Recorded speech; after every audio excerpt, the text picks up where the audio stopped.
Seigneur, il est connaissance qui vient de toi. En fait, de faire, Seigneur. On peut s'arrêter.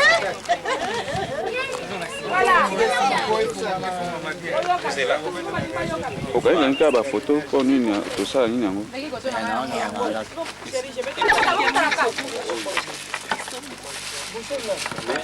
On va agrandir la monnaie. Hein? Non. Oh, laissez ça.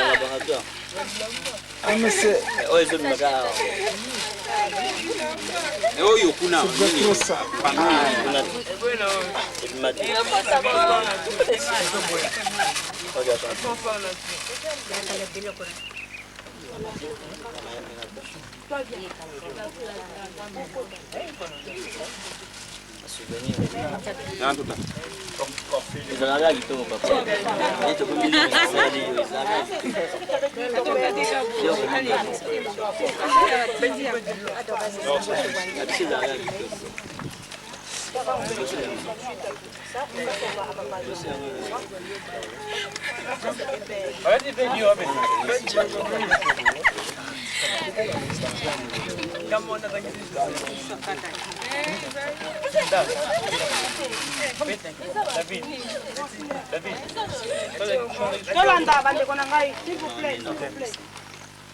Comme il a présenté membre de biso, il y a club, il y a Hébert Kinshasa.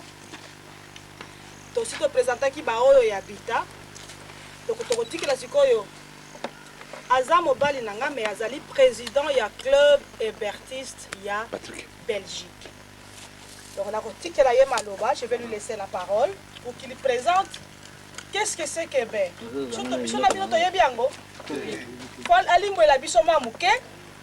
Pour qu'on comprenne qu'est-ce que c'est que le Hébert au niveau de Kinshasa. On a vu que c'est une gymnastique naturelle. Bisoba africain, mais ils ont développé par les Européens. C'est absurde. Donc ce sont nos actes à nous qu'un blanc, Hébert, qui a été voir chez nous qu'est-ce que nous faisons, nos comportements naturels de chaque jour, et lui a été, je dirais, à quelque raffiné, à quelque changé, à comme ici, et là comment structuré, alors qu'ils allaient nos comportements à nous de chaque jour. Donc nous allons dans 2 minutes laisser la parole au président de...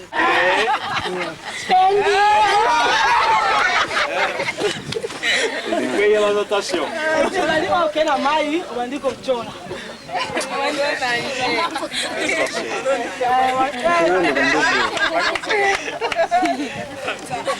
Okay. Donc on va faire, sauf la notation qu'on ne fera pas, on va faire les 10 exercices, les 9, on fera 9, donc au cours de la leçon. Dans les lots, là, ma bota zoomi, il y a la famille, il y a sport pour gymnastique naturelle.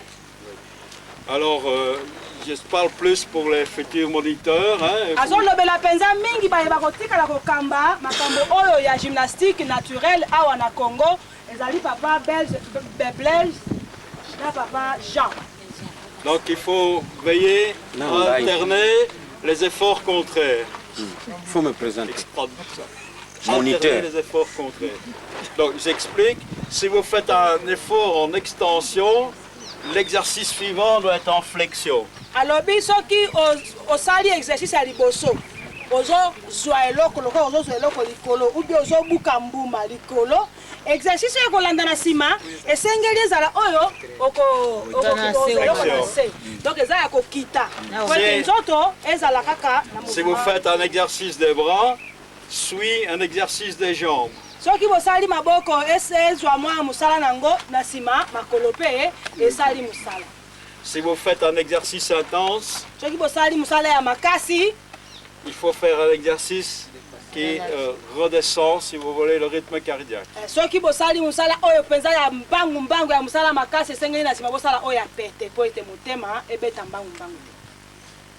Alors encore quelques idées, hein. Je ne vais pas tout vous dire comme ça. Il faut tout dire, hein, ici oui, on je peux tout dire, mais ça, pour former un moniteur, il faut une semaine, alors au moins un minimum, hein, plus les stages. Hein. Donc, Hélène doit faire les stages encore. Hein. Donc, des femmes, des hommes, des enfants, des vieux, des jeunes, tous ensemble.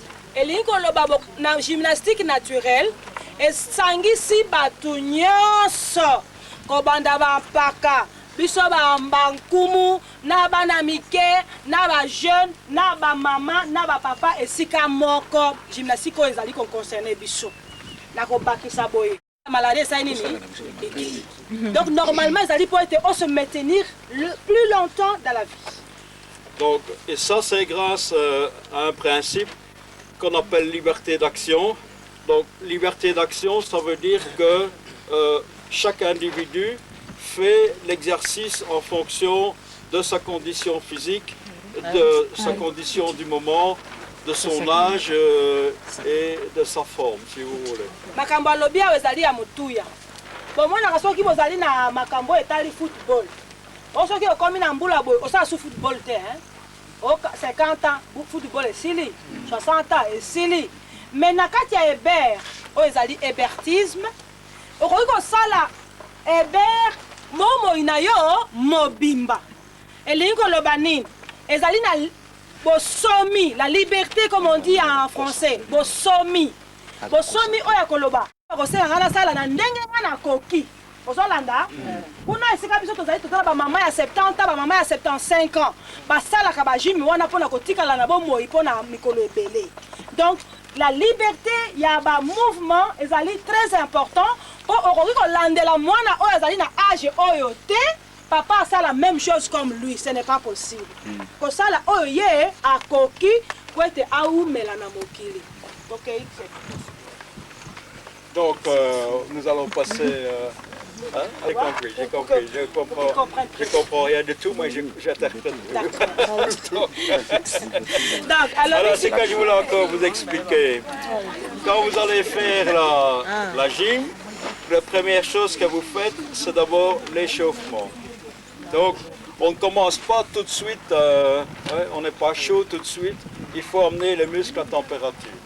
ezali très important mpona koevite mpona tokwea na mbeba ya baaccident te na nzoto o muscle to vene ekatani eloko ya liboso esengelaka mutu achauffe nzoto. Donc esengeli kosala bamouvement oyo ekopesa échauffement na nzoto nde nsima toye kokota na kati na baexercice oyo ekozala mwa ya makasi. Et donc on va monter tout le temps, donc le rythme va monter tout doucement jusqu'à la fin de la leçon. Donc le rythme cardiaque doit monter aussi. Et donc pour faire ça, on alterne les exercices et on fait des exercices de plus en plus durs. Voilà. Auti koloba boy. Omoni ezana lokola mwa nini moko ligne moko ekobanda likolo te po ekita ekobanda na se po ete emata. C'est-à-dire na motema na yo esengeli tobanda na baeffort ya makasi po okita okobanda na malembe omati kino bokokita lisusu po ete tozwa baproblème ya cardiaque te na nzela ntango ozokima okufi to okwei oboya mai boya na nini.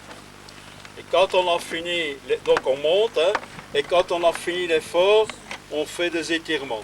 Donc ceux qui basilisi baeffort nyonso misala ya makasi nyonso tunde bokomi konyolisa nzoto bokomi kosala bama mouvement oyo ekopesa te nzoto et se relaxer vraiment. Pour éviter donc d'avoir des douleurs dans les muscles. Okende te oke osomba lisusu bakisi mpo toomela mpo nzoto lelo lokola nasali exercice ya mama Helene na mobali na ye kuna nzoto ekufi te. Tango ozongi na ndaku ozali mpenza kolongoni. Voilà, je crois que j'ai tout dit. Tu devais aussi dire que c'est important de pouvoir